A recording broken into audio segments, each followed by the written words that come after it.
কলেজে চান্স হবে, যে কলেজ চয়েসের বেলায় এসে বোঝা যায় যে আসলে খারাপ রেজাল্ট ফলাফলই করেছে।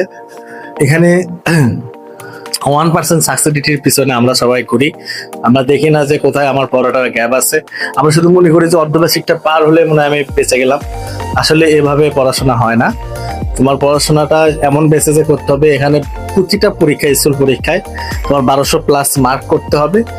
দেন তুমি হচ্ছে ফাইনাল পরীক্ষা ভালো করবে এবং এসএসসিতে ভালো করবা। ঠিক আছে, পড়াশোনার একটা স্ট্যান্ডার্ড ম্যাপ আছে। তোমার পদার্থ রসায়ন এবং জীববিজ্ঞানের জন্য আমাদের 2015 সাল থেকে শুরু করে 2025 সাল পর্যন্ত অল বোর্ড প্র্যাকটিস করতে হবে।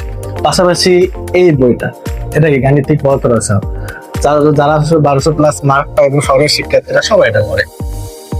আচ্ছা, গাপ্ত শিক্ষার্থী পড়ে না, পড়ে না, চান্সও পায় না, ভবিষ্যতে এভাবে নষ্ট করে একদিকে যে এদিকে যাচ্ছে।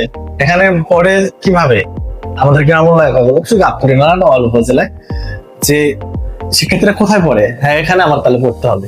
আসলে কোন শিক্ষক ভালো পড়ায়, সেখানে আমার পড়া লাগবে কিনা, সেটা সবচেয়ে বড় জরুরি। ঠিক আছে, কনসেপ্ট হ্যান্ড নোট। ঠিক আছে, এই কনসেপ্ট হ্যান্ড নোট আমরা এখানে এডুকেশন কোচিং থেকে প্রদান করা হয়। কনসেপ্টটাকে সহজভাবে বোঝার জন্য আমাদের এই হ্যান্ড নোট প্রয়োজন। ঠিক আছে, আসলে জ্ঞান স্টাডির জন্য আমি দুটা ইউজ করছি, আর রসায়নের জন্য রসায়ন কনসেপ্ট হ্যান্ড নোট আছে, বায়োলজির জন্য বায়োলজি কনসেপ্ট। আসলে বইয়ের কোন কোন কনসেপ্ট গুলো খুবই গুরুত্বপূর্ণ, যেগুলোর উপর সব বোর্ডে আছে, একটা বোর্ডও তোমার বাদ যাবে না, সেভাবে কনসেপ্ট গুলো সাজানো হয়েছে। তাহলে এভাবে তোমাদের সায়েন্স বিভাগে যারা পড়ো তাদের পড়াশোনাটা করতে হবে। ঠিক আছে।